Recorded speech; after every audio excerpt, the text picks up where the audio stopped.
back again. Welcome to Loaded Mag NFC, the home of top table talk. And not gonna lie, people, I already thought we were live like 5 minutes ago because it's definitely been going off already in the panel. But look, we're back. Daz, Chris, how are you fellas? You all good? All good. Looking forward to hearing some more about this associated party transactions and what the outcome of that by the end of the week. So I'm glad we have Luke, our ally Luke, with us to talk about that, I'm sure, as well. Daz, are you thinking of going full ham this week on your opinions, mate? Or full ham, like Santiago Munez, yeah? I just got it. Very good, Dan. Very good. It's this man. He's turned me into a monster. It's turned me into a monster. But no, we're not going to talk about that full game. No, we did enough of talking about that. How are you, Chris? All good, mate. Yeah, I got in about 10 minutes ago, but yeah, I've been really looking forward to this one, and always enjoy hearing rival fans' perspectives on how they've done at the weekend, because I don't really want to talk about us this weekend too much.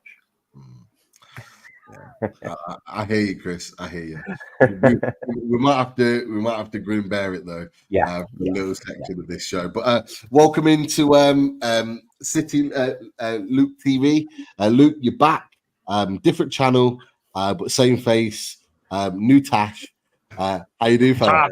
Glorious. That tash is beautiful. That's the only nice thing I'm going to say to a City fan. I was going to say, glorious. You know, at least buy me dinner first, Dan. Come on. You know, I can't be giving me all this shit off stream and then start saying, "Oh, you've got a nice tash." You know, people might think you're turning courts there. So come on, but no, it's a bit of a running joke with the stream. Yeah, I don't have that monstrosity. You know, the half ginger, half grey. What's going on there, Dan? It's dirty blonde. So jokes on you, mate. But yeah, it's all love. But no, it's a bit of a joke with the stream. You know, keep it till City lose. You know, some other clubs can't discuss that in this stream, but hello. Already 3 minutes in. Okay, interesting. We'll definitely get into that in a second. But Wolfie, how you doing, fella? I'm good, mate. Still undefeated. I'm glad you've put Adam underneath me. Well, been waiting to say that, mate. There you go. Perfect. Now it's just like the table. we were trying to keep you apart. That's what we're trying to do. But, we're gonna get into that very, very soon. But Dan United, how you doing, fella? Loving it, mate. Another clean sheet. Smashing 7 past Bar. We'll go Bar, not Barnsley. We'll just say BAR Bar. No, it's been a good week. Looking forward to a really, really good chat. Looking forward to hearing Luke's opinion, because this unbeaten malarkey, 30 seconds away from crying for a fucking full week. So I'm interested. I'm invested, should we say. Interested. And ads, great for you to join us. Appreciate it. I know your time is limited tonight, so appreciate you joining us. Yeah, how are you? How's things? Good. Yeah, happy to be here as always. It's always fun to join this. It's always an interesting chat, especially when Wolfie's here and we just played one another. So I'm sure he's got only pleasant things to say about my club. Of course. Look, let's start there. Why not? We said we would. It was a huge topic of conversation. The game at the Amex at the weekend. We were all watching it, no doubt about it, because we wanted to see it. I'll start with you, Wolfie. I'll ask the question. Has your opinion changed now you play Brighton? I've got to admit, it was a really entertaining game of football. I really enjoyed watching it. Has your opinion changed of Brighton now you played against them? You guys went toe to toe with each other for a long part of that game. Like, how do you see that? How do you see that end result in the point at the Amex? Well, your first question, has my opinion changed? No, they're still irrelevant. They proved it on Sunday. And, you could even tell in the way the players were playing, the way they weren't as up for it as they were against a decent team in Liverpool the week before. It's Brighton, man. Win, lose or draw, it wouldn't have made a difference, and everything I said about them was still true. What I don't get about Brighton is how do the fans react, man? How do you get attached to players? That's the hard bit for me with Brighton. Knowing at the end of the season they'll end up at Chelsea if they're any good. It's like, what kind of club is it? And I told you can beat us, and you didn't. And we're still sitting here undefeated, mate. And no one's talking about you being undefeated. It's all about, Forest, look at Forest. The Forest now going to be that team. Brighton undefeated, and I'm pretty sure like half the footballing nation don't actually know that. But congratulations, mate. It's good to see you still undefeated. So I'll make sure everyone else is aware of it. I didn't realise Forest was still undefeated. No, it's Wolfie's you got a didn't know slightly football warped before perspective. 2008, but Wolfie's got a slightly warped perspective of how everyone sees Forest outside. So, look, I don't want to stoop to your level of disparaging your club. I think Forest are a nice, proud club. They played well and they deserved a point at the weekend. Simple as that. The only thing I will say is I'm quite glad I don't have to watch you play week in and week out. Just the attitude that your team has from we got to be solid at the back, sit back, do nothing unless we counter and we get an opportunity. Just because it feels like very boring, reactive football. And it'd be nice if you kind of tried to take the game to teams a little bit more than you do. But it's working for you at the moment. I just don't know how long it's going to work throughout the rest of the season. I don't know if it's going to get you the results that you need to be in the position I think you think your club is in. where did you have Forest at the start of the season? Probably around 14th, 15th, somewhere around there. I think you'll probably end up in that same rough area. Maybe you'll see the dizzy heights of like 11th or 12th or something like that. I think that's probably where you end up. Dizzy heights? This isn't new to us, mate. I mean, we've finished higher than you have ever done in the Premier League. We're not talking about my team. We're talking about your team. I'm saying that's where I think you'll finish. So you can't say dizzy heights when it's something we've done before. We've been there, done that, got the T-shirt. You know, you haven't worn that T-shirt yet, so it's not dizzy heights. Like, what's your highest ever finish? We literally played in Europe last year. Oh, Europe last year. You in Europe this year? No, we're not. But, no. Oh dear. So you want to live in the past. You talk about me living in the past, and then you're bringing up history. One year removed. Yeah, 1 year history. But anyway, I thought the game was interesting. I think we were absolutely shocking defensively. There was a couple of opportunities where I know Wood was offside, but quite frankly, you probably could have had another goal. We struggle so much against breaking down sides that just sit. And it's a good technique to use against Brighton because it's clearly a weakness that we have. It's very, very hard. We've suffered. We talked about this, I think, last time around. We suffer a lot from that. We just struggle to break down teams that just sit deep against us. And you know, Nuno and Forest are very good at doing that.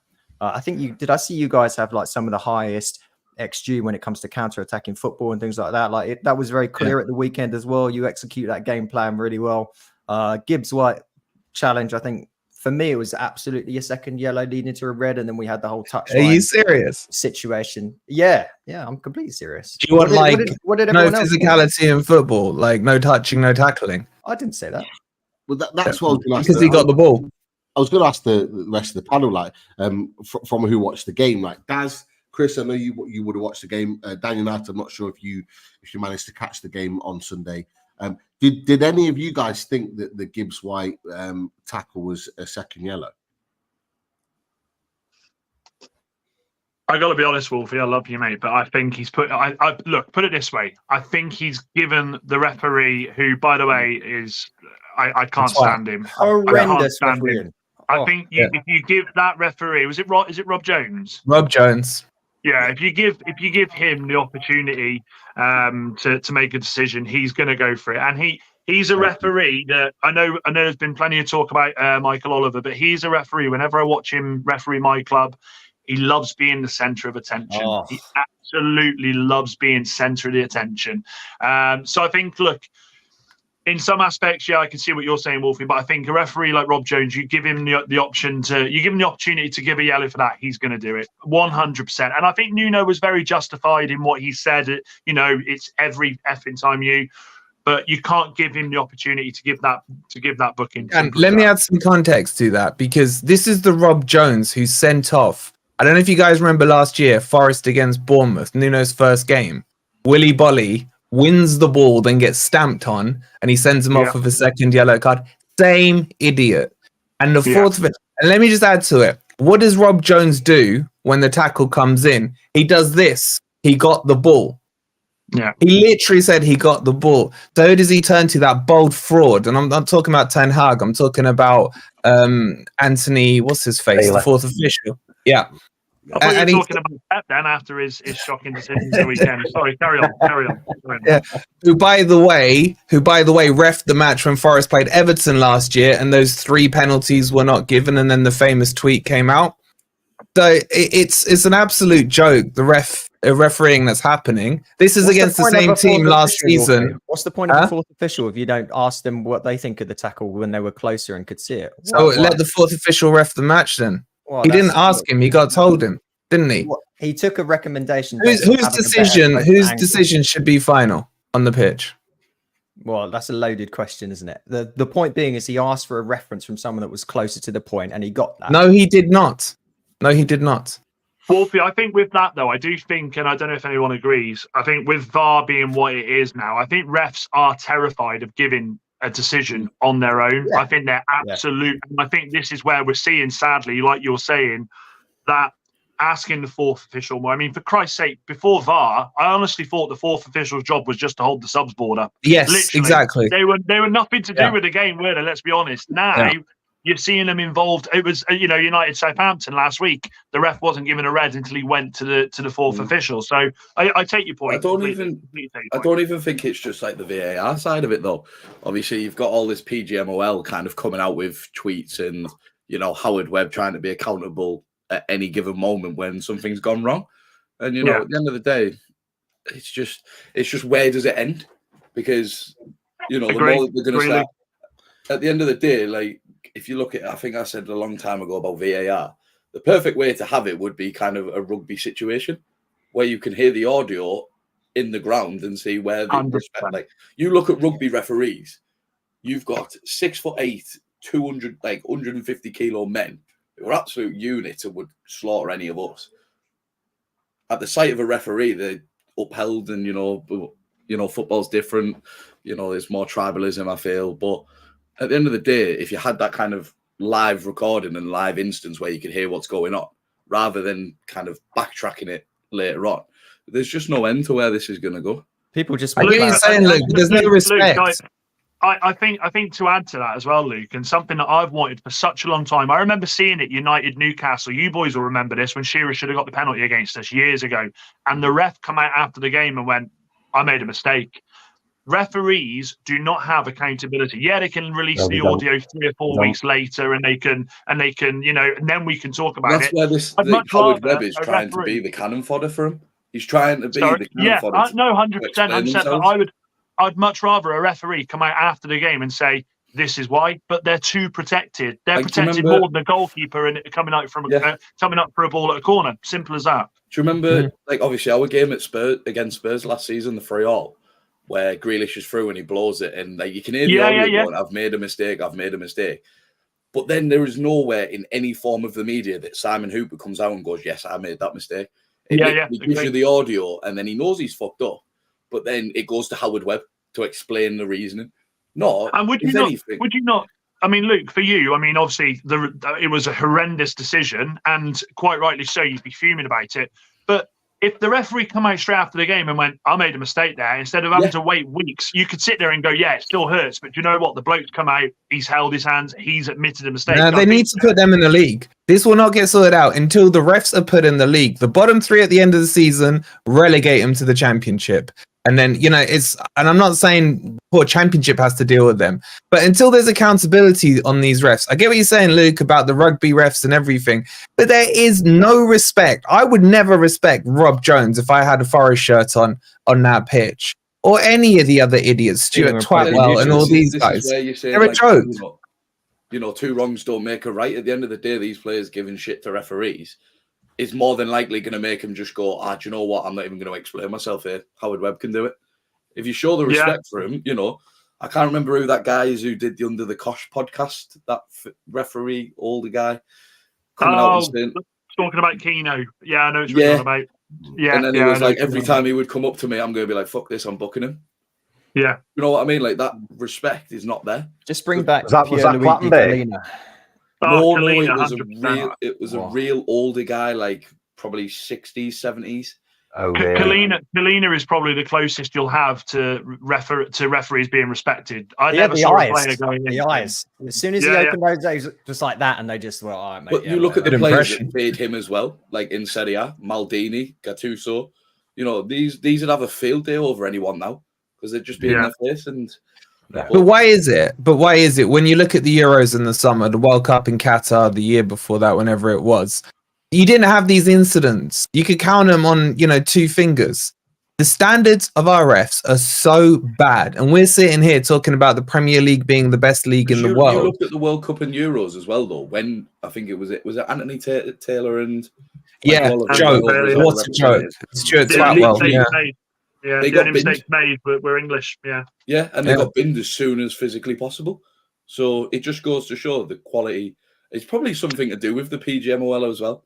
You know, like there's something wrong within the training. Well, it's Howard Red Webb. It starts there. He's a goddamn secret United fan, isn't he? So you've got that guy in charge. What do you expect's going to happen underneath him?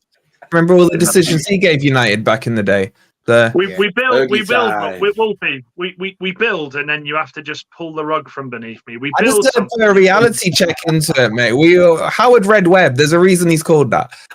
It's not just the Premier League though. It's like I feel like every league's fans complain about their refs. Like there's Spanish the same. It's like everywhere complains about their standard of refereeing. But at the same time, like who would want to go into being a ref now? Like you just get abused. No one respects you. You should be a ref. I think you'd be great. You know how much they pay, mate? How much do they pay you? They get like over $100,000 a game. They get all these like nice little mud cons with it. A game. Yeah, they get Luke's boy, whatever it is. Luke's boys fly him out to Saudi, don't they, to just massage them a little as well. So there's definitely game. You heard it here first. No, that's perfect. Bring it on, Sheikh Mansour, paying refs. Absolutely love to see it. Yeah, wow. But just before we move, and rising. Just before we move on, though, Adam, you take the point. You move on. Are you still confident in your rise of this season off the back of it? Is there positive to take after that game on Sunday? There are positives to take. We saw 2 really good goals. Danny Welbeck's free kick was stunning. Jack Hinchell was it wasn't. Really okay, yeah, brilliant. Most people thought it was stunning. Wolfie thinks it was shit. So yeah, it's probably somewhere. He basically had an open goal to aim at because Sells didn't know where to stand. So I could have put that in. Wolfie, it was he took it well. He did take it well. He scored a terrible free kick. Yeah, but I was impressed with that. The defensive stuff needs to be figured out. Again, like we are still unbeaten, but you look back at these. We got the win against Wolves midweek, but we've got to figure the defensive piece out, and picking up 2 points at home to Forest and Ipswich is not what you want to see, with all due respect to those teams. We now go and face a really tough challenge where we've got Chelsea away, we've got Spurs at home, and it doesn't get much easier after that either. So there might be a little bit of regression over the next few weeks, I think, but the team's still learning Hertzler's style of play. He still doesn't have his setup. Like he wants to play a 3 at the back system, and he doesn't have it. He's got basically 2 quite old, well, not Jean-Paul Van Hecke, but like Lewis Dunk is not pacey. He wants his players to push up and have that high line, kind of like how Ange's doing at Spurs, right? And that's not working out particularly well, but at least he's got fast centre-backs. We've got slow centre-backs, and we're trying to do that. So we're going to need some adaptation to the new crew over the next few weeks, I think. Adam, sorry, Pete, just to ask Adam, it feels like Hertzler doesn't know whether he's starting a Dingra or Minter. Who do you think he's going to stick with, or is he going to continue to just keep swapping them over? Yeah, it's a good question. I'm starting to think we should have got like a little warranty from you guys on Minte, because he started out amazing and then he's not been that impressive over a couple of games. And then Dingra comes in and starts. He was not impressive either. So we've started to get into a bit of a situation where we don't know who to play on the right wing. We do have a guy that is still currently out injured who we paid a decent chunk of change for, Gruder, that we signed from the Bundesliga, very highly rated, who I think will probably come and slot in on the right wing. And then you'll have Minter off the bench, who's going to be a lot more effective when that pace comes into the game 70, 75 minutes in. And Adingra can then come in on the left-hand side, which is where he's typically actually wants to play and where he played for the Ivory Coast as well. So I think for the time being, he'll switch them about and just see who's in form. Unfortunately, at the moment, neither of them particularly in form at right wing. And Forest, still unbeaten. I'm still up there in the league. Still confident, Wolfie, you can maintain it? Yeah, I think this game against Fulham coming up is an important one. I mean, I wish you guys had slapped them instead of, So do we. Building up their confidence. But I think this one's an important game. If we win it, then we got Fulham Chelsea before the international break. Then see where Forest are. If we're still where we are now, then yeah, it's time to have a look at Forest and think this might not just be a passing phase. It might not just be a Brighton. This could be the old school Forest here. So yeah, ask me again after the Fulham and Chelsea game, mate. But I'm happy, very happy.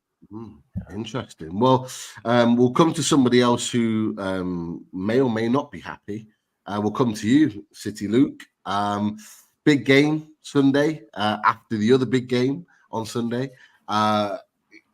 Obviously, last minute goal. Look, Dan United's already rubbing his hands together. I genuinely wasn't. I genuinely wasn't. I'm just too tight to put my heating on, so I'm literally rubbing my hands.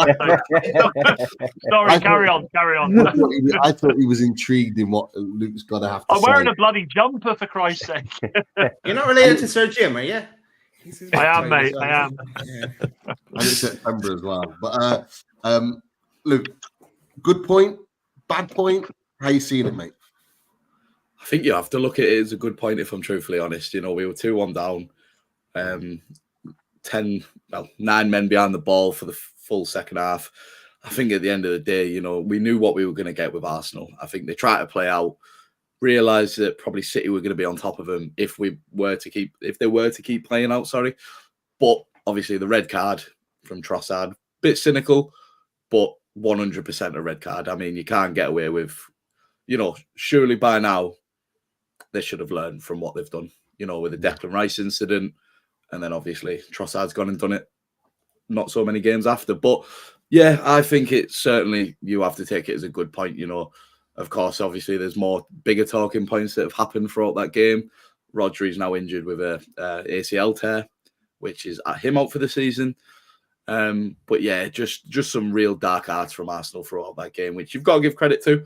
If other teams do it, you give them respect and say fair play. They did it.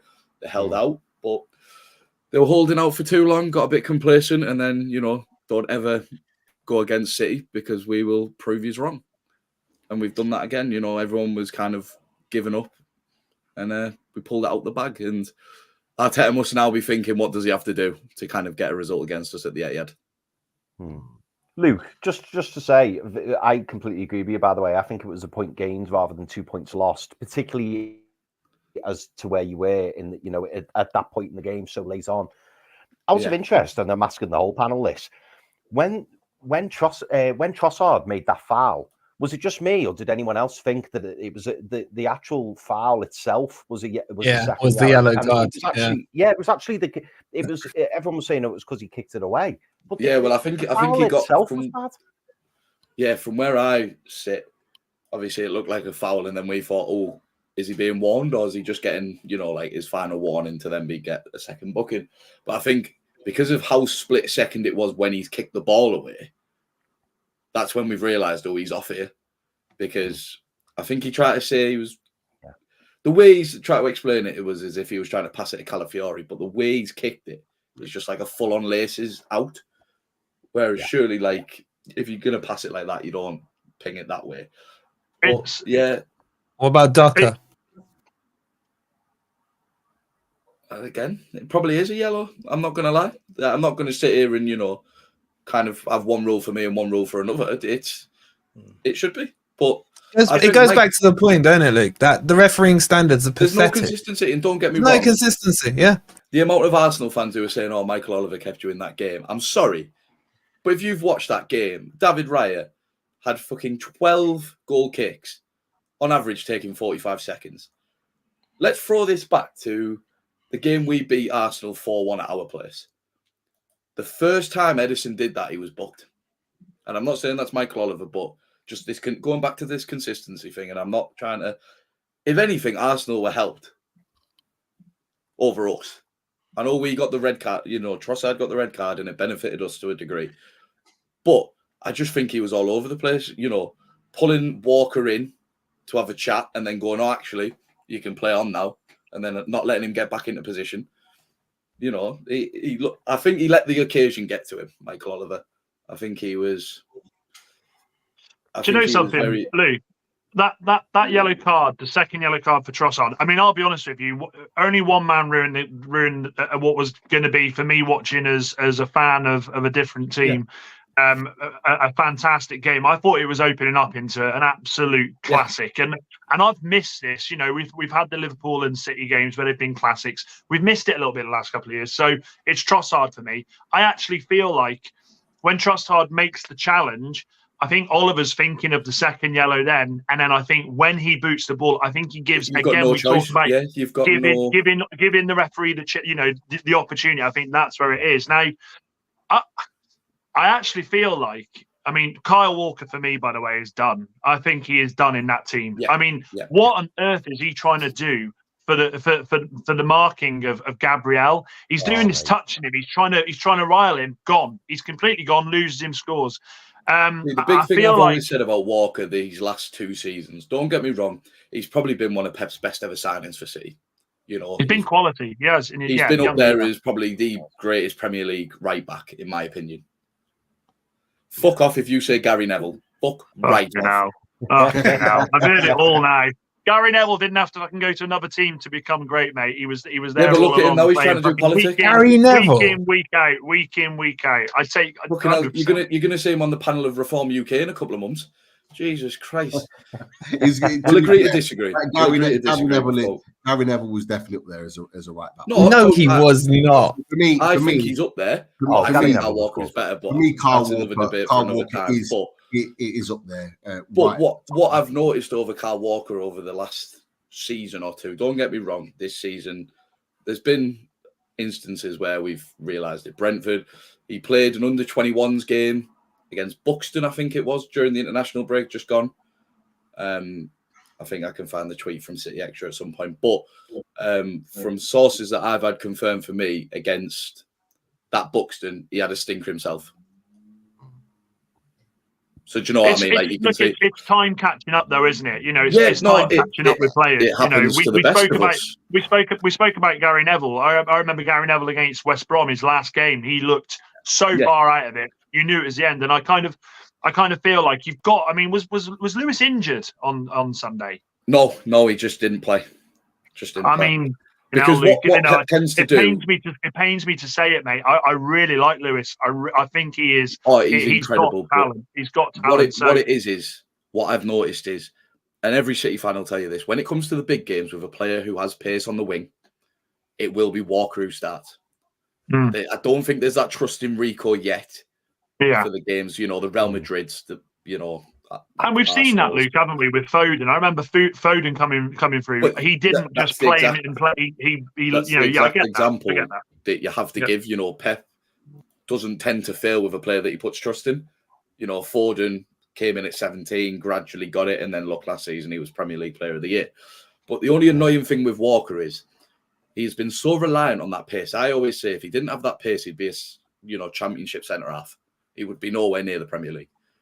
But what he's consistently done over last season and starting to do again this season is, yes, he's got a lot of personal problems going off on the pitch. And, anyone who starts using that as an excuse, then you need to look at yourself and question that, because that's no excuse. But he seems to know where the danger is, evaluate it, and then he goes, let it come another 10 yards and then I can catch up with my pace. But he's starting to lose a bit of that pace now, what we've noticed. And then the game against Brentford, me and my friend Nathan, who I stand next to at the games, I think we counted something like 9 or 10 aerial challenges that you think. And he's playing Lewis Potter, by the way, a young lad. And I think he lost every single one. It just seems he's had this so much complacency with knowing he was going to start. You know, there was the I'm treble amazed season he where didn't go. I'm amazed he didn't go back. I mean, if I was him, I'd have left when you guys had won the champion. That is the best way to leave a club. Go off, go and play for Bayern Munich. Go and do that. Go and leave that legacy intact. He was close to making that move to Bayern Munich. Yeah, exactly that. I'm not going to lie, and Daz and Chris, you might want to agree with this. For me, when I kind of started asking questions of Kyle Walker, it was at St. James's Park in January when Gordon and Isak both scored their goals on his side and absolutely destroyed him. Yeah. But he doesn't. He looks lost. Like I was at that game myself. He was all over the place, and I don't think I've ever seen him that scrambled in a game before. Where like for literally 5 minutes after that second goal, he almost had to just sit back and just kind of just compose himself because he was all over the place. He didn't know what to do. That was when the alarm bells rang, and maybe him moving on in the summer would have been the right thing. I think Man City have done the right thing by transitioning now. So Lewis coming in seems like the natural successor, and I think he will be. I will tell you this: there is talk, obviously. So there's a reason Rico has 82 on his shirt. When Walker goes, that 8 will be removed. So he will become the natural heir to that. And Walker behind the scenes has helped him a lot. You know, that's the feedback I get from people when they're telling me stuff that he, you know, he's not just, you know, he's not another Cancelo where he's spitting his dummy out and, you know, not being happy that Rico's playing over him. But what it is with Walker, especially that Newcastle game, that was very eye-opening. It just seems like a complacency thing. And it just seems that the old age has got to him and, you know, it's tough, man. Oh, here he is. Just perfect timing, Potts. Great to have you in. How we doing? You good? Yeah, all good. We're just talking about the City Arsenal game. City Luke's just having his opinion on all things Man City. We just had a bit of a conversation about Kyle Walker and whether he's kind of past it or whether it's his time to move on.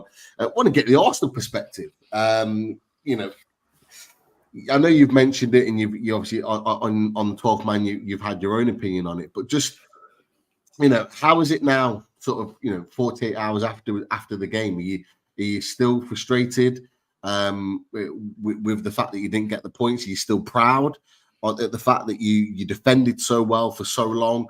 How are you seeing the game now? And ultimately, you know, does this put you right back in the title race, which is obviously where you want to be?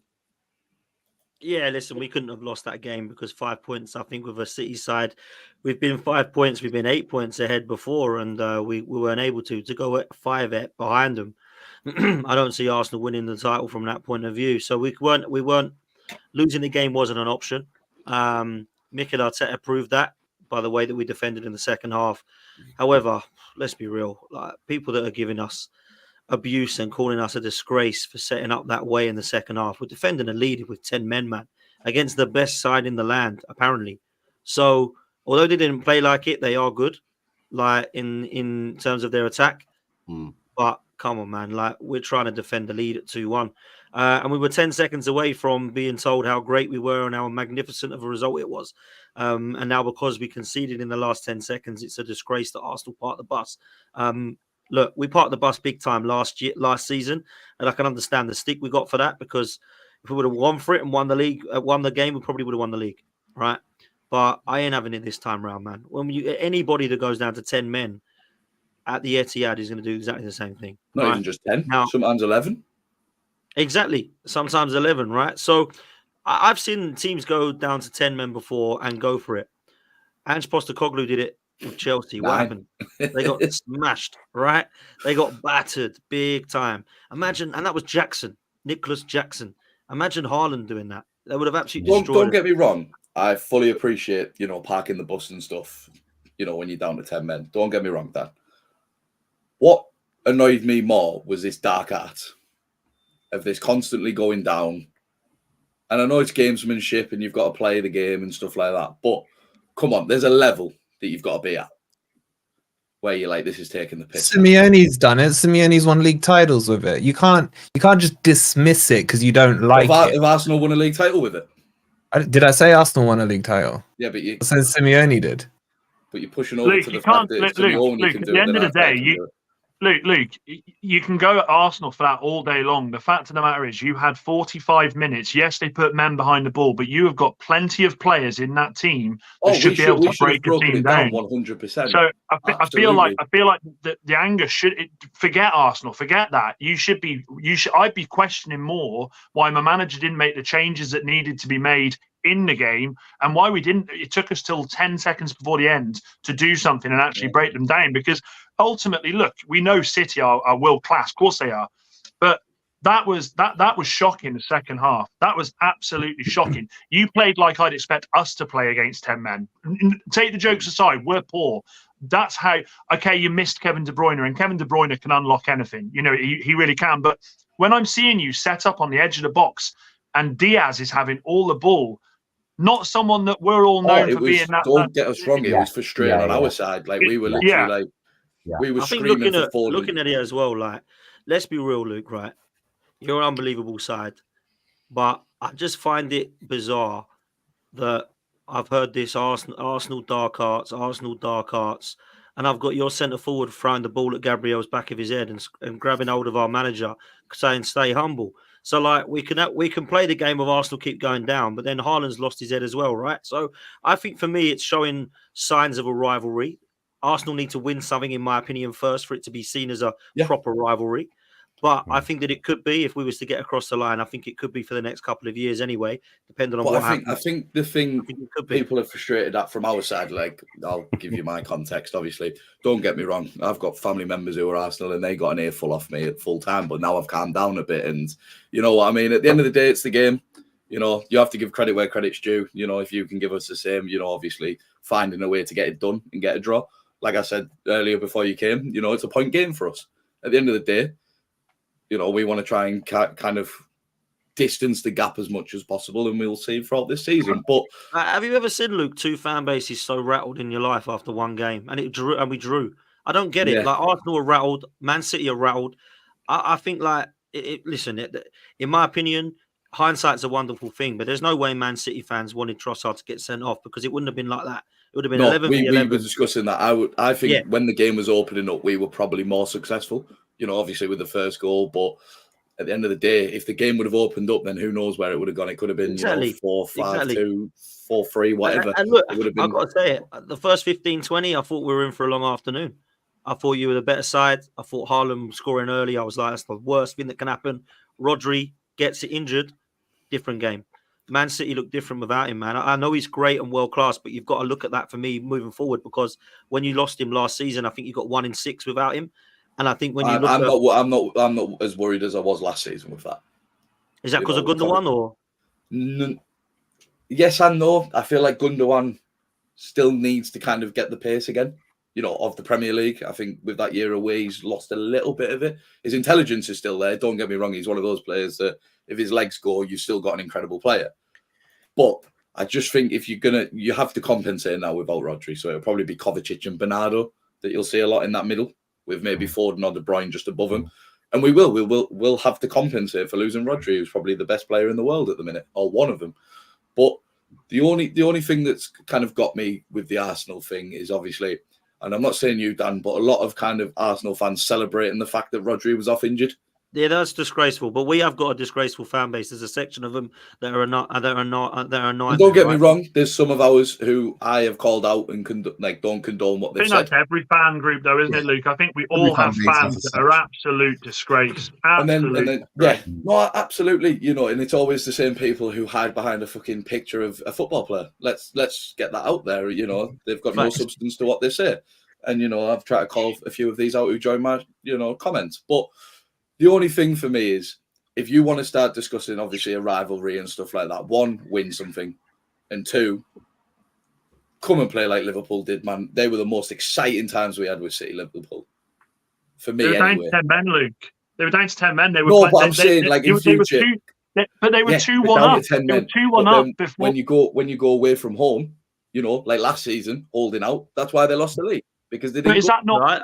I agree. I agree with what Dan's saying. Like, obviously, we were 2-1 up. We weren't going to play that Liverpool because they had 10 men, right? I understand what you're saying. Watching Liverpool Man City was phenomenal to watch on the eye.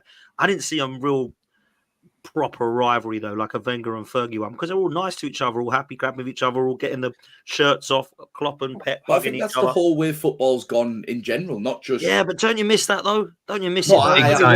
I absolutely miss seeing Yeah. like the big kind of scraps on the sideline. Yeah, man, of course. I think, Dan, it's the one main way reason past it's that not now. a rivalry, I think Arteta's got inferiority. I can't say the word. Do you know what I'm saying? Complex. Inferiority complex. Thank you. Complex, Towards Pep. And while he's got that, he's never gonna be able to outdo Pep. Yes, I agree. You had to go to a low block against them, but would Klopp have done it? Yeah, Liverpool would have lost the match not doing it, but it just shows, even if you'd lost it and he'd gone for it, which is the wrong thing to do, don't get me wrong. It's a statement. Yeah, it's a statement that I'm here to fight you, Pep. I'm still not your student anymore. You know, I'm here to challenge. I just think Arteta just hasn't got the kahunas for this fight. I think it's more as well, win it with Arteta on his own merit, you know, with his football and kind of turn up. Yeah, but do you honestly think that, Wolfie, do you honestly think that Arsenal fans are going to sit there after that and say, fair play to Arteta, at least he went for it? Oh, fuck, we're 5 points behind. No. I'm saying it would have been the wrong thing to do, but I'm just saying Klopp wouldn't have done it because Klopp saw himself at least as a challenger. I'm talking about the managers here. He saw himself as a challenger to Pep. Arteta is just inferior in every department to Pep by a long way. And he knows that. And the fact that he shows that doesn't help Arsenal's case because that then goes into the players. Why have Arsenal bottled it, 2 years ago? Because Arteta's scared of Pep. And that sinks into the players. And they don't have that mentality to win. And I blame it on Arteta. You know what I will say, Wolfie, right? I agree a lot with what you said. I think Arteta definitely has let us down at times in the last couple. He's done a phenomenal job to get us challenging. And I've been one that's been quite vocal about he's got to get across the line, right? But what I will say is you say Klopp wouldn't have done that, but Klopp actually only won one title doing all that. So we're looking at this as, Klopp wouldn't have done that. But Klopp was brilliant and he only got one across the line. So in the 9-year stint that he had. So look, I think Klopp's a better manager than Mikel Arteta. I just think that is a case of, Pep's there. Don't get me wrong, when Pep goes, if Arteta's still at Arsenal, I think it's us who are going to have to be chasing the pack again. I agree with that, Luke. I think the thing is Pep's there. The reason I think if you don't win anything this season, Arteta, I think there's serious questions to be asked. And I agree with that. I think they should have been asked last year. about Arteta. You're absolutely right, Dan, in what you say. Arteta, for me, has been the perfect transitional manager to get you back to where you should be. But I do not believe he has it within him to take that next big step. He may win you a domestic cup, but you're Arsenal fans. The glory days of Arsenal, I grew up in them. Wenger's prime. And I think you've just got this younger generation that's coming through in the fan base that is content with competing, which, that golden Arsenal generation would look at and think, no, this is not us. We need to be challenging. We need to be annoyed because we didn't win it. Yet you see a lot of the Arsenal fan base last year saying, well, it's Pep. What do you expect? Could you imagine them saying that about Fergie, who's got more titles? That's my argument, right? I understand this is just Pep and Pep's just too good and no one can beat Pep. But, two things. First of all, we've been in competitions that Pep weren't in and we still didn't win them, i.e. the Europa League, right? Yeah. The other situation with that is I never, ever left Highbury in 2000 and went, Man United done a treble, second edition. Exactly. 2 years, boys. I saw us win a double 2 years after. I saw us go invincible 4 years later. Let's not say, Pep's here so no one else can win anything, because I've seen Conte beat Pep in the league. I've seen Klopp beat Pep in the league. I've seen bloody Ten Hag beat Pep in the FA Cup. So for me, I can't sit there and say, Mikel Arteta can't get any trophy over the line because it's just Pep's here. I'm not going to have that. So look, we need to. I tell you this now: we need to win the league this year. We must win the league this year. I'm looking at Rodri being out, and I'm thinking that has to be a good thing. Because Man City are not going to be the same. They're going to be great. They can still win it. Of course they can. But doubt us at your own peril. That's all I will say. Of when course. the back's against the wall, Listen, we had De Bruyne out for 6 months. We have Haaland out for 3 months. Luke, You know, we've had seasons where we haven't even. We've had, you know, Fernandinho at centre back and still won the league. We've had, do you know what I mean? Like Delph at left back, Kolarov at centre back in the first year, which we didn't win anything. I will never ever write off Pep, man. Never ever will. Never. He will think of something. Don't get me wrong. It might take 2 or 3 games. He'll come up with a new position. He'll create a new position with a player. It's what he does. He'll probably play like bloody Foden there, I think. You know what I mean? I wouldn't be surprised if you see De Bruyne play deep in some games. Luke, or John Stones plays there permanently. Luke, you know, on the subject of Pep, and it's a quick one, I just want to touch on something Dan said earlier. Like when we saw Arsenal down to 10, and obviously City were penetrating the box, chance after chance after chance. Yeah. And Dan mentioned, you know, that Diaz was the main guy who was always just outside the penalty box, and it was like tactically, would you not have changed that mind? And also, what I wanted to ask, just before Gabriel scored the goal, he had another opportunity at a corner, and it was Doku who was marking him. Now, is that down to Pep, or is that player management on the pitch? Like, do you attribute any of that to Pep in terms of surely for set pieces you're thinking about this?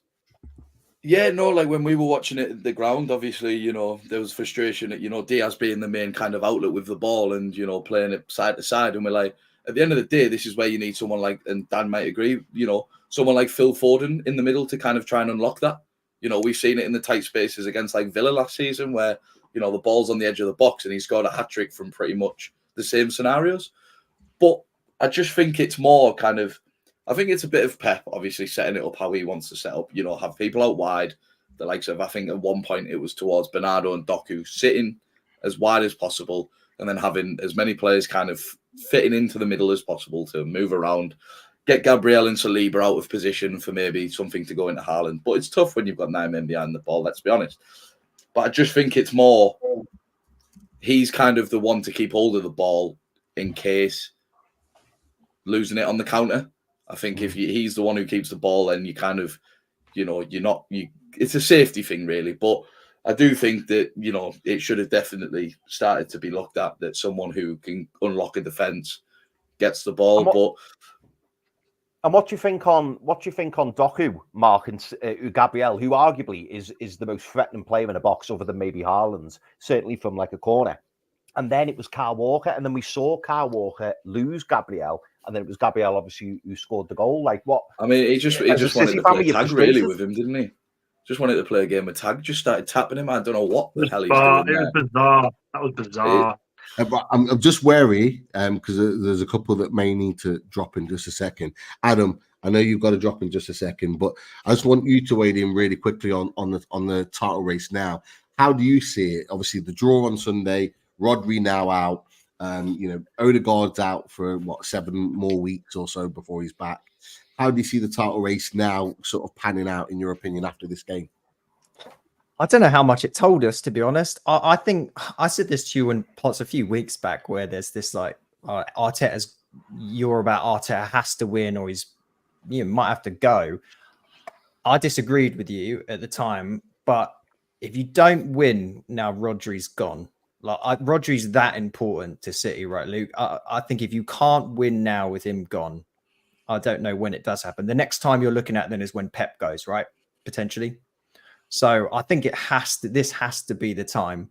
Man City is still going to be strong. I do remember though, someone last week on the last show, everyone freaked out about Liverpool. Oh, he's been found out. Slot's been found out. Terrible, awful. Again, who knows what will happen?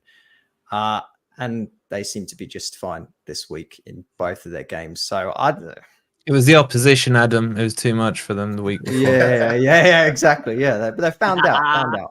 Love that. Straight face. Yeah, I think Arsenal should do it. I still think it will be City, having said all that. We'll keep that can of worms closed for this week now. We've definitely covered. I'm happy to go back to that Liverpool game and talk about it if you want, Pete. I've got loads. And on that note, good evening, people. It's an interesting one, but Ads, great to have you, mate. And look, we'll definitely get you back on next week. Big up, as always. We've got a game in a few weeks, don't we? Brighton, Newcastle in 3 weeks. So we'll get you on for the preview, mate. Based on how we're both currently playing, it's going to be like a sort of 1-1, 0-0, isn't it? So we'll see. But we'll get Wolfie in to moderate it.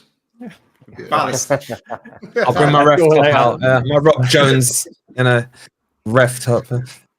Cheers all. Top man. Cheers, Adam. Luke, I know you need to shoot as well, but Daz, I know you wanted to talk about this. It's a hot topic at the moment, and look, it has been mentioned last night. We were talking about it dropped it in the loaded chat. It's been everyone's conversation that the Premier League associated party transaction rules expected to be announced this week. This is separate from the 115 charges leveled at City. So we're going to get associated party transactions, an answer, a decision this week. Talk about it, mate. Where do you see this going, fella? Who, me? Yeah. Your thoughts?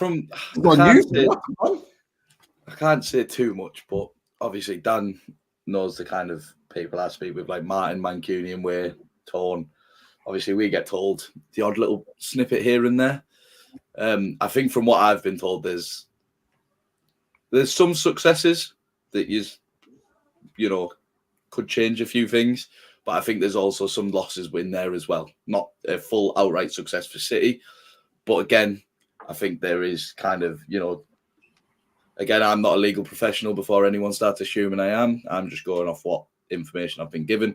But I do think there is some kind of successes for City in there that, have gone well for us. And obviously there'll be things that haven't. But again, I don't think it changes anything too severely, drastically.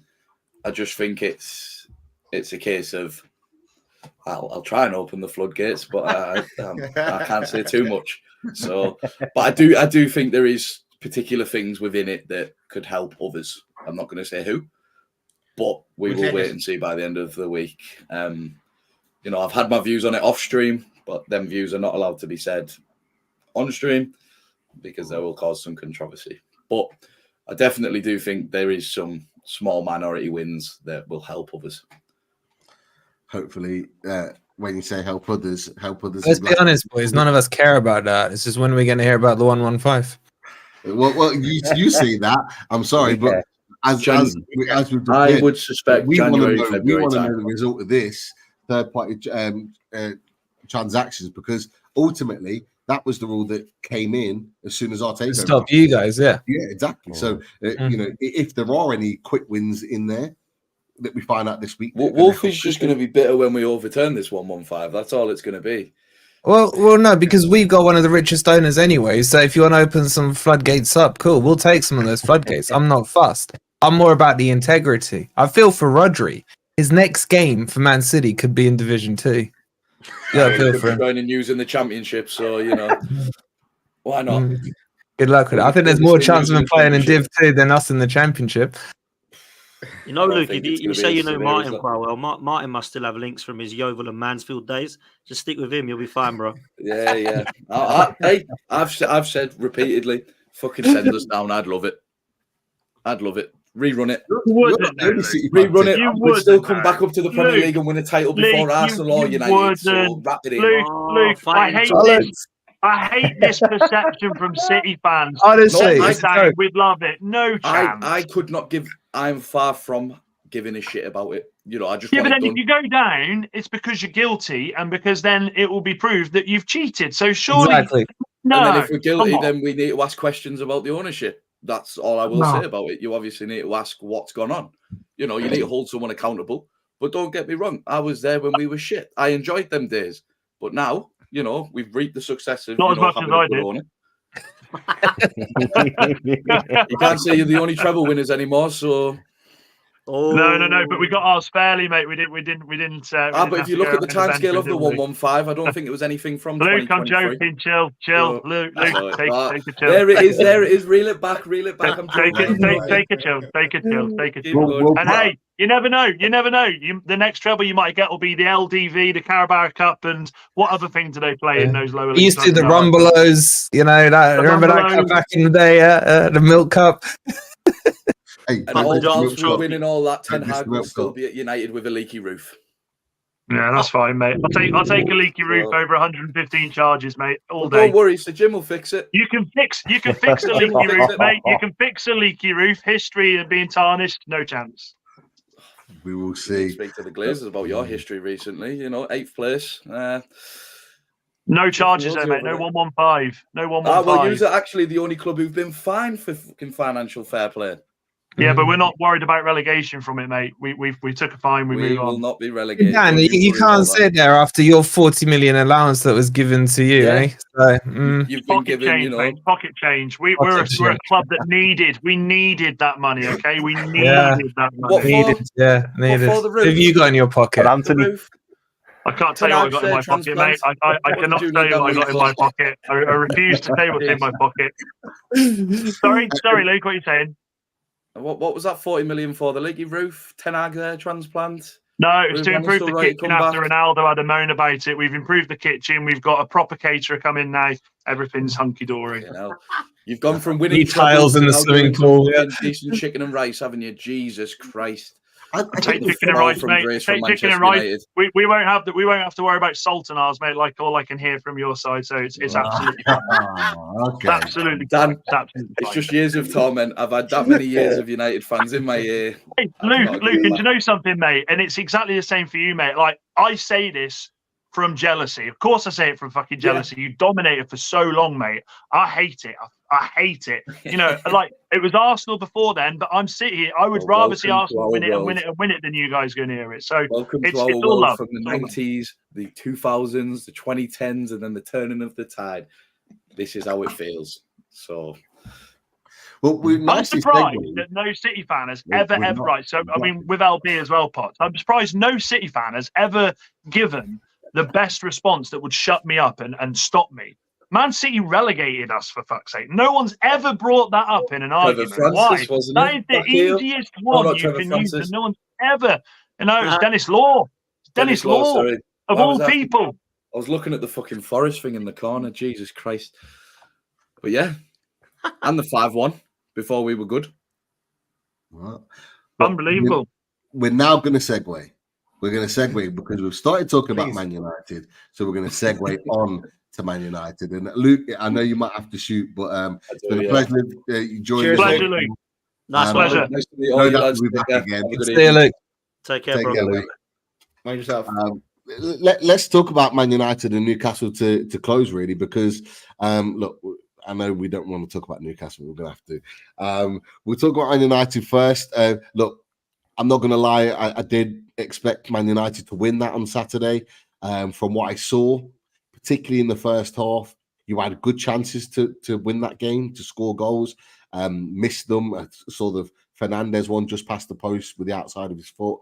Are you annoyed twice as well? Garnacho and Fernandes. Yeah. Are you annoyed you didn't win that one? Dan. Look, I go to. I was talking to Potts about this last night. The thing that I don't want is for Man United fans, and I've already seen it this week. I've seen the whole.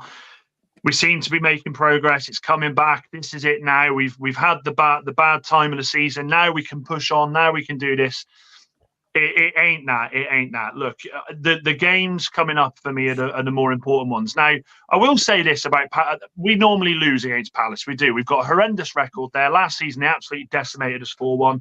The positives I take from that is that we are starting to see a settled back four.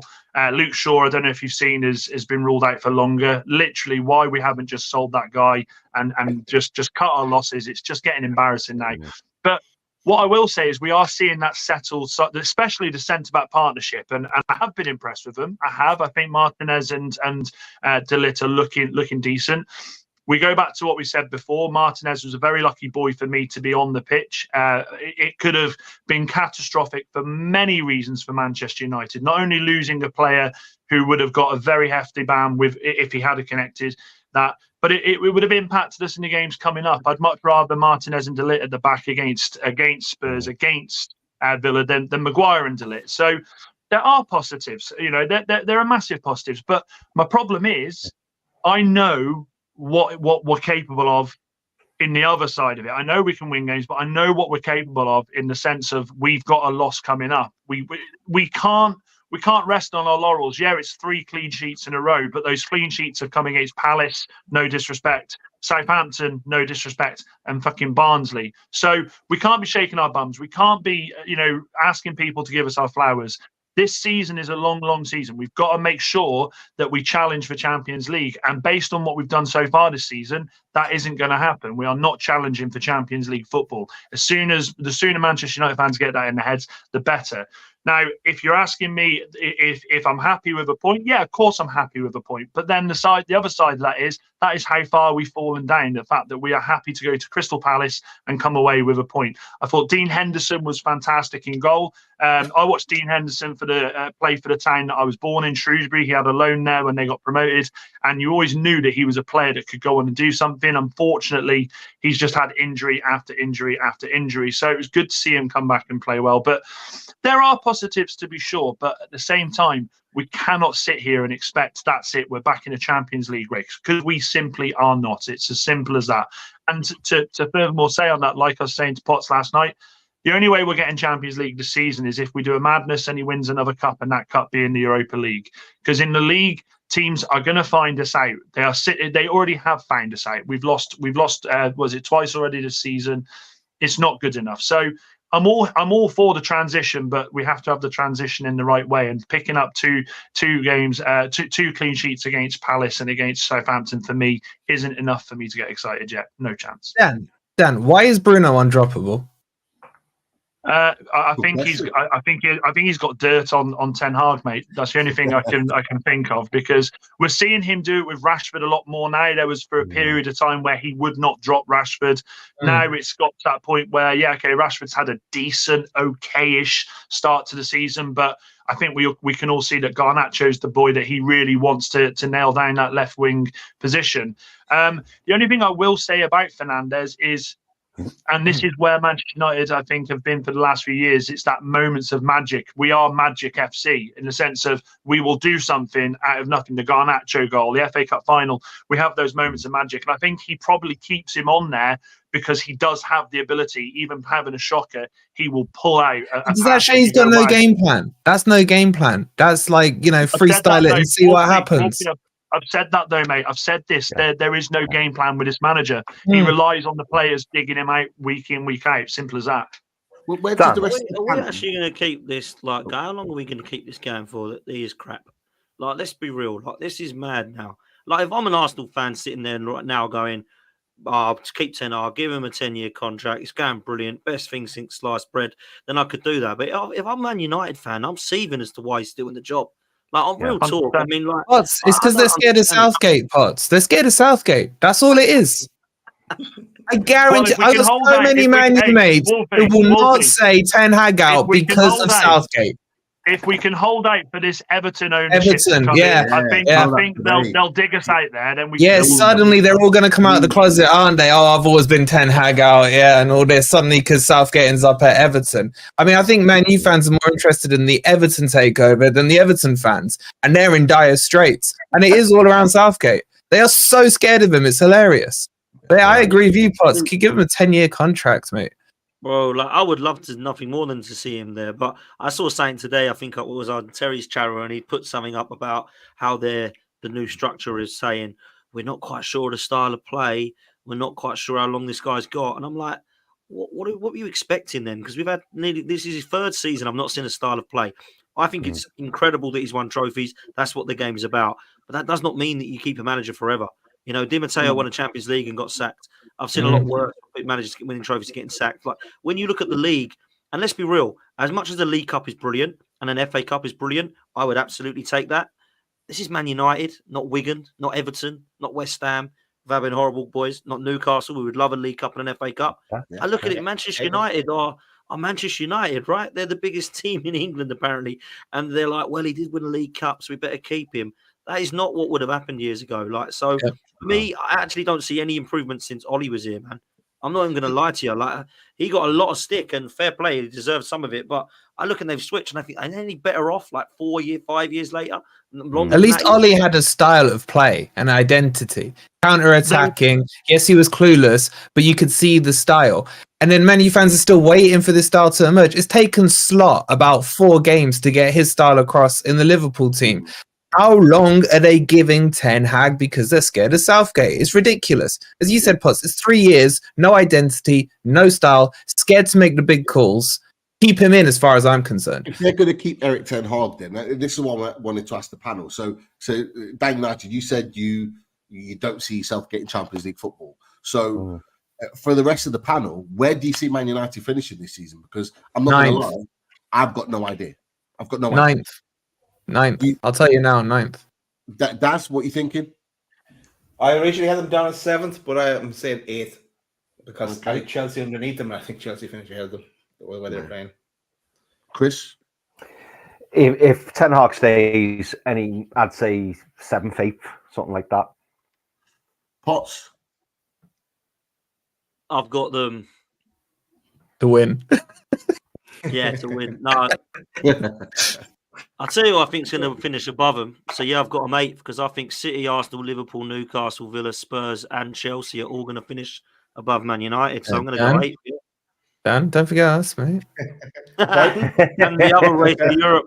The other race for Europe contenders, Nottingham Forest. Thank you. But this is the thing. This is the thing, Dan. This is why I sort of asked the question, because you don't know. You don't believe that they'll be fighting sort of for the top 4. I've got no idea. I think everyone else thinks they're going to fall out of that European spot unless 5th place comes available. 8th then becomes Europe potentially. That might be a way of sneaking in. I just don't see where Man United are going to go, because I don't see what Man United are going to do from week to week. There's no expectation there from me. I could have fully expected Man United to go and get tonked 4-0 away at Palace. I could have as well expected them to go and win 4-0 away at Palace. And it'll be the same for me every week with Man United, and I can't judge them at all. So it's really hard to see where they're gonna be. Can I ask Dan a question there? It's interesting when you said that you don't expect to be in a Champions League race. Is that the manager or the squad, or are you saying a bit of both? Is your squad a top 4 squad, basically? No. I don't think the squad's a top four squad at the moment. No, I don't. Okay, good enough to compete for the top 4. Surely you'd give them that. Look, of course, yeah. I think look. The squad under the right manager, I mean, Christ almighty, I've seen Manchester United finish in the top 4 with far worse. I've seen us win Premier Leagues with far worse squads. Do you know what I mean? So I do think you can, for all the intents and purposes of going at the squad, the manager is at the end of the day the person that picks that team. The manager is the person at the end of the day that builds that style of play. And you know something, this whole, they don't play the Manchester United way. Well, I'm sorry, we haven't played that for such a long time now that a lot of people don't know what the Manchester United way was. The game's moved on since then as well. So the Manchester United way back then wouldn't necessarily work now. But what I do think we need to see is a clear pathway as to what he actually wants to achieve. If we were to, do you know something? If over the next 6 months, all of a sudden we're playing a style of play and you can see something that he's trying to achieve, then you could turn around and say, fair enough. But it's not going to be that. That's 2 and a bit years. That's 2 and a bit years. Where's this pathway? He should be halfway down this pathway. I agree. But the one thing I will say, standards, mate, is what I was saying to Potts earlier. Of course he does. Of course he does. Like I've said so many times, the only reason Manchester United do well in some aspects, like the cups, is because we are a chaotic cup team. Simple as that. That is the way we play. We are chaotic and we're a cup team. Sometimes we may turn up and get absolutely battered. Sometimes we turn up and we hold our line and we get a sneaky goal. We've seen it against the big clubs, but I would expect more so now this season, the ownership to really, really have a look. And we can all, I get it, rival fans saying give him a 10-year contract. But don't for one second think that the ownership will not be looking at where we are at the moment of the season that we've started and think maybe there is something we need to do. So it's a case of wait and see. Simple as that. Chris, you got a question for Dan before we come to Newcastle? Yeah, very quick one, Dan. What do you make of the recruitment? Because obviously, taking aside Ten Hag for a minute, I think Mazraoui looks a decent signing, and De Ligt's come in and done well, and Ugarte, who knows, but he looks like he's going to be pretty decent. Obviously, he's got a good pedigree. But the one I wanted to ask about was Xerxes, because to me, and tell me if I'm wrong, lad with loads of potential, but he looks like another Hoyland. He looks like somebody who could end up being a really good player. But is he for the here and now? And is that what Man United need right now? Because to me, it looks like he should be at like a Brighton or someone like that, not at Man United, where he's expected to get 15, 20 plus goals a season.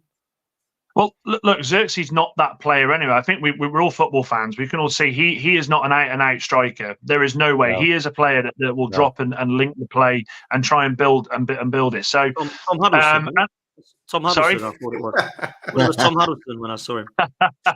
He does it well, though. He does link the play really well, though. He does link the play really well. But I'd be interested to see how he played with Højlund in the side. I would be open to see that. I mean, look, we're talking about Fernandes not playing so well. Well, I do think Xerxes could drop and almost do that sort of role of be that link up. But again, we're talking about Ten Hag here. Ten Hag won't do that. I worry. My worry is that as soon as Højlund is fit, I think Xerxes will be reduced to a bench role anyway. And the thing I will say is I've seen so much in Xerxes' game this season already to know that he's a clever player. He's a clever player. Like I said, he's not going to get you 25, 30 goals a season. But you need to go out and spend the money to buy that. Do you know what I'm saying? Yes, exactly. Yeah. Definitely. Yeah. And look, we've got to talk about it, so we have to, from a Newcastle perspective. It was a poor result, Craven Cottage. I'm not going to lie. I didn't think we'd lose the game. I was really confident that we'd go in and really put ourselves forward. From an outsider's point of view, before I ask Staz and Chris how they're feeling now, sort of 48 hours and beyond later since we last talked about it. Dan, Potts, what do you make of Newcastle United at the moment? I see you kind of on the race field last night, you kind of went with Villa is to be that team to break into that top four. I know you had us initially in there, so you've already kind of changed your mindset on Newcastle United. Are you thinking we may not hit the heights that you sort of expected at the start of the season, or is it still early days yet? It is still early days, and I pray Newcastle can still get me out of mud, because at the moment you boys have kind of put me in there because I got absolutely elated for putting you fourth. But look, I still think we can get it. I mean, that's not sound mad, but I just think Aston Villa, man, their squad's looking good. They're coping with Champions League. I know it's only young boys and it's still early days, but they've got a good squad there, man. They really have. And Chelsea, annoyingly, are getting themselves spoken about quite a lot. So, look, I think Liverpool, Arsenal, and Manchester City will finish in the top three. And I really can't predict 4th to 10th at the moment. I think it's mad. But Newcastle need to get Isak firing, man, and you need to get Gordon firing. If you can get them two firing, I'll still give you a chance, because you've got one game a week. You've still got a quality side. And I do think you're better than Spurs. I do think you're better than United. I do think it will be close when you look at what you come up against in terms of Villa and Chelsea, because I still don't think Villa and Chelsea are miles off of Newcastle. Like, oh my God, how are Newcastle going to catch them? But I just think, yeah, it ain't been the start. I thought you were going to beat Fulham. I can't lie. I really did. I think Fulham are a good side, by the way. And I think Smith Rowe and Nelson, funny enough, were the two that destroyed you in the end. But look, I've got to say, Bruno, mistakes from Newcastle, man. Like, what was Bruno doing? Like, Shah's missed a sitter. You got silly mistakes. And when you're doing that, you ain't going to get Champions League, man. That's the problem. And I like Newcastle a lot. People know I do. You know, I've got bald frauds like Lawless telling me that I'm a scumbag for putting them ahead of West Ham. West Ham relegation fight. I mean, this is embarrassing as far as I'm concerned. But listen, Potts, quick one on Lawless. Start of the season, he said he was happy for Lopetegui to get the full season as long as it's transition. I would love to hear what his thoughts are on the guy now. He's in denial, bro. The problem is with Lawless, just quickly, I know we've got to talk about Newcastle, but just quickly, the problem is with him, he is doing what majority of Arsenal fans did when Wenger left. Oh, it must be all right with Unai. It must be all right. Doesn't matter. It must be all right. And he's doing that because he was one of the biggest Moyes outers, and now he can't go back on that now. So now he has to go, no, it'll work with Lopetegui, it'll work. When he knows it's not going to. Like, it's mad. Anyway, he's doubled down big time on that. Yeah, he has, man. I think Newcastle can still get it. Yes, I hope that you do, because I like Newcastle. Everyone knows that. But I kind of feel like Villa have got their foot in the door, man. I think the thing with Newcastle, if you're being objective about them, and I will, because I like Newcastle, it may surprise the chat, but you haven't been firing at all cylinders, and a defeat was coming. Like, you could see it. And I think people should not disrespect Fulham. I've said to you, Dan, he's the perfect manager for you. Silva is so underrated on how good he is. Look what he does with that team. So it's not the worst defeat in the world. Fulham can either be worldies on their day or really be bad. Yeah. So it's not the worst defeat, but looking at it from a Newcastle perspective, look at the Bournemouth game. It was very scrappy. You did well to get away with a point on that. Even in our cup game, it was really competitive. You know, it just felt like there was a defeat coming, and I almost think it's not the worst thing you've taken a loss. I know you're no longer in our elite club of being undefeated. But that's not the worst thing. You guys can reset, have a look, become objective about what was good and what was bad in that game. And Eddie Howe, you know, he needs to kick on. I think he'll be fine. I think he'll kick on. I think top four is probably too much this season. But I wouldn't be too worried about that Fulham game. Fulham can do that to any team in the league. But look, that's Chris. I'll give you an opportunity to talk about it if you want to. Just about how you're feeling now about Newcastle United. Like the next 5 games are big ones. Yeah, we've obviously got City at St James's Park on Saturday. In terms of the league, we then go to Goodison Park. After that, I think we've got Brighton, and then we've got Arsenal. Not easy games, those next 5. Something needs to change very quickly because the boys just touched on it. Potts touched on Bruno Guimaraes not necessarily playing well at the moment, making mistakes. We've had the conversation on Joe Linton. We've had the conversation on Pope. Like, can we turn it around, boys? Can we turn it around? Yes.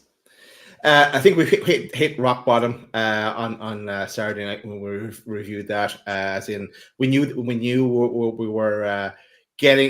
weren't playing well, but then it finally came to fruition.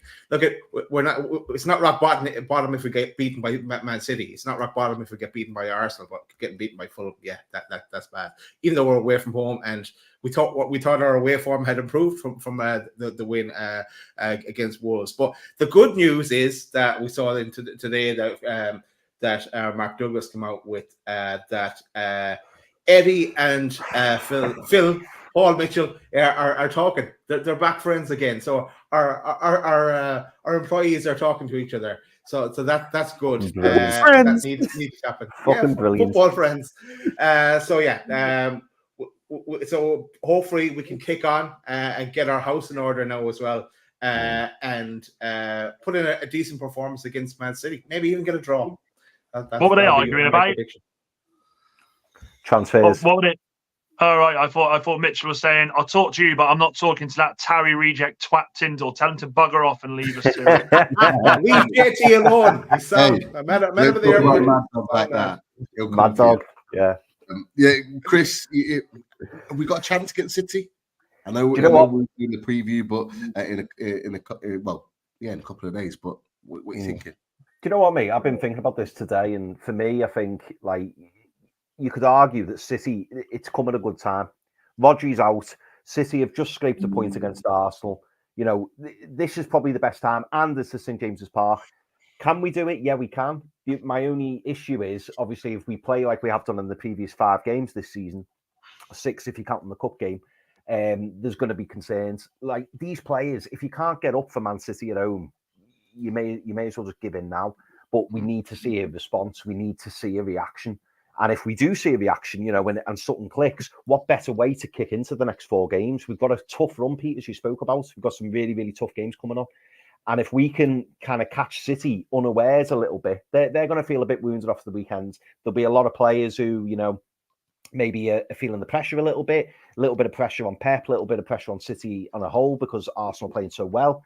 Like, I think this is a great opportunity. However, what I will say is when we do the match reaction at the weekend, if we get bent over by City at the weekend and we lose 4 to 5-0, I think there's potential for it to just spiral out of control. I really do. That it feels like it's on a knife edge. It could go either way. I hope it goes the particular way we want it to, but there is a potential for it to just go absolutely insane. Like you mentioned the players there. Can I ask all 3 of you a question? With the 5 fixtures that you've just named, how many points as fans would you honestly be happy walking away with?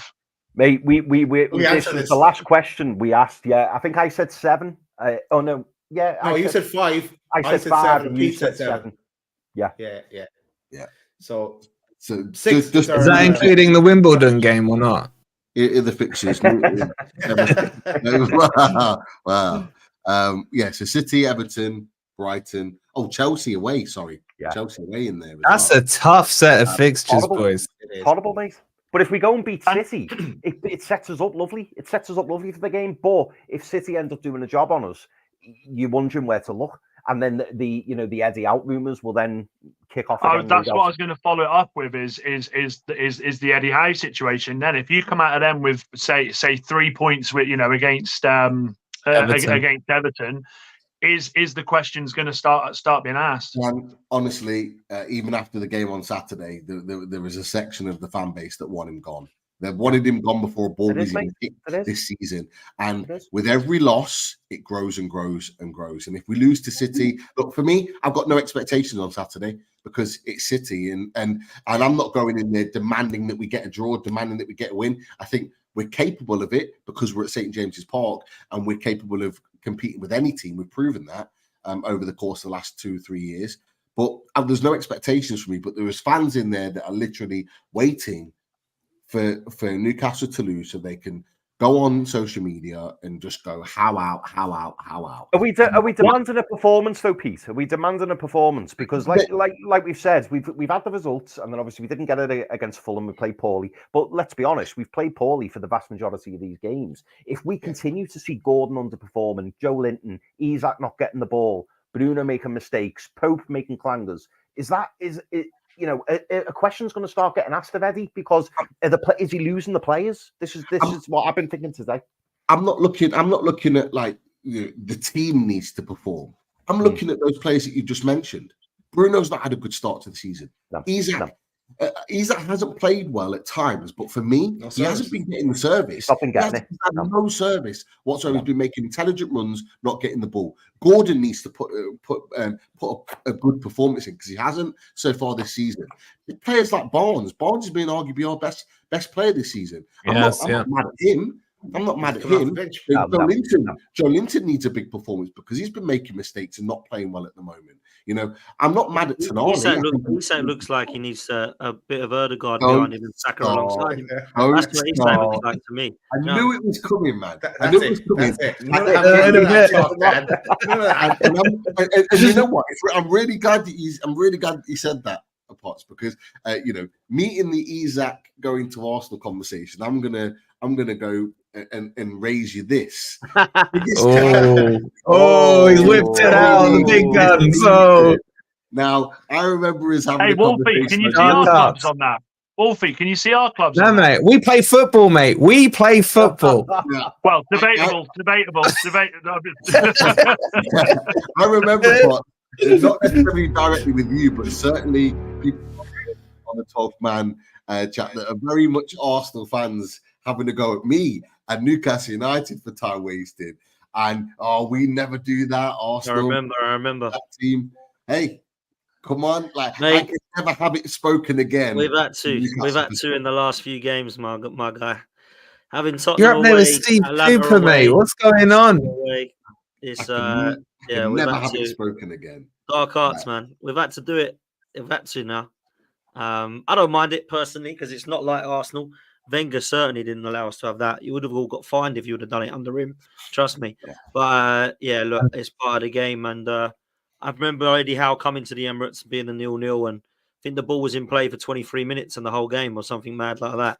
And everyone was like, "What the hell's this? We don't expect this. I wanted Newcastle to play football against us." A bit like what Man City are crying about now. So look, taste your own medicine, man. We're now doing what everyone else is doing against us. It's beautiful. And this is exactly, and for us boys, Daz, Chris, this is exactly what we've been calling for weeks now. We want Newcastle to go back to that. We want this to become shithouses again. Shithousery, man. Now it's become popular. Everyone's doing it. We started that. We started that a couple of years ago. Do you know what though, lads? Like real talk. Yeah. Like last question, because I know you want to wrap. Yeah. But if this goes worryingly bad for you, I think you've got 5 games there, which you've said it could be quite hard. I actually happen to think you'll pick up some points there. But if this goes really bad, you want European football. I would 100% just go, do you know what? Fuck this league. Let's go for the cup. Let's go for one of the cups. Let's go for the league or the FA Cup, because the outcome is the same anyway. It's the same as getting top 6 if you win one of them, right? You might not get top 6 if you start losing, dropping points and have a bit of a stinker. I don't understand. And I've said this so many times. Wolfie the same. I don't know why you guys just don't go all out for some of these cups. I see some of the teams you put out, and I'm like, what the hell are you playing rotated for? Why is Everton at home so much more important than Brentford in the cup? I don't get it. For me, if I'm a Newcastle fan, I'm thinking, we ain't won anything for donkey's years. Go and get a League Cup. Don't worry about finishing 6th. Oh, brilliant, 6th. We're trophyless again. Go and get an FA Cup or a League Cup, man. Like, for me, that's what it's about, trophies. I just don't understand. It's a bit harsh on Dubravka. It's a bit harsh on Dubravka. No. Don't even go there. Don't. You're right. Because they haven't even got European football. They haven't even got European football. Week, bro. Focus on the cup. Yeah. You know what I'm saying? Dan, Pete, do not can I ask speak you a his name question? again. Can I ask you a question? Is Dan Ashworth and Eddie Howe still on speaking terms? Hey, you need to be more worried about whether Ashworth and Ten Hag on speaking terms at the moment, mate. Are Southgate and Dan Ashford on speaking terms? That's what he's on there. He's on there. Just checking if I know Eddie likes a garden too. If he needs to check his garden for a little bit, we'll wait. Yeah. As Lisa says, he's probably checking in the emails to him already. Well played. Just one last thing.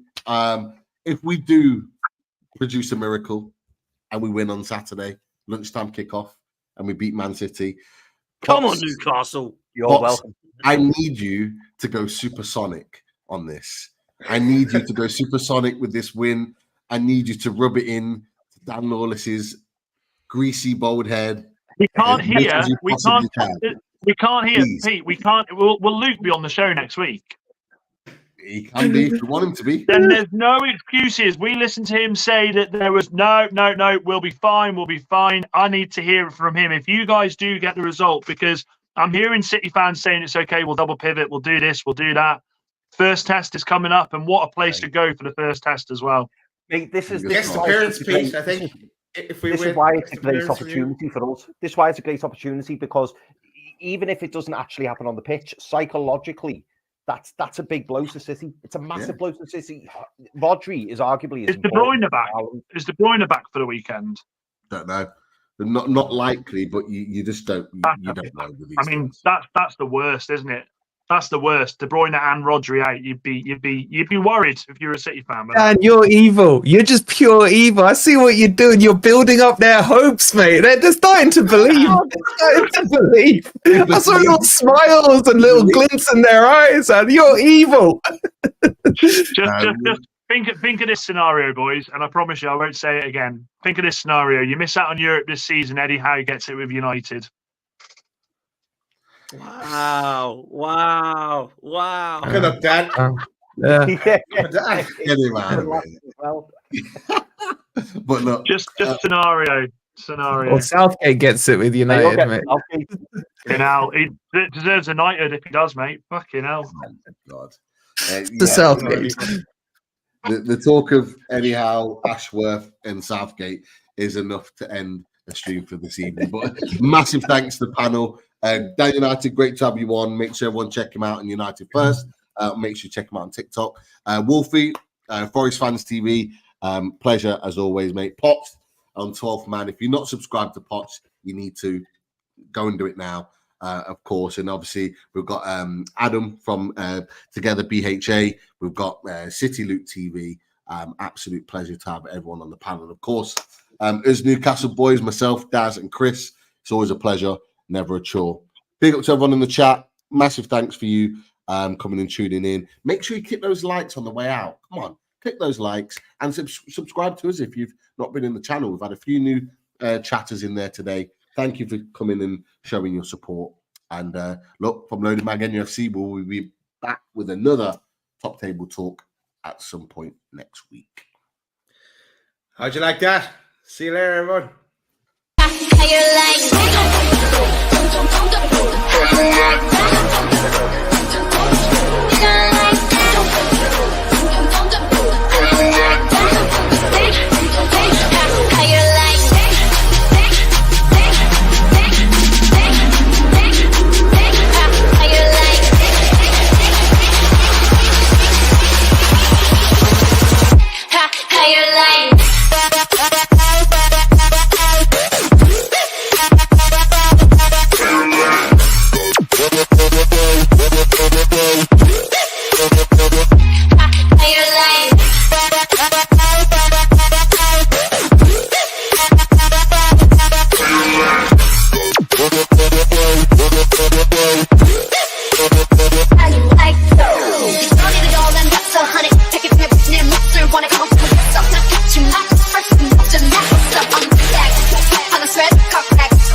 drink it.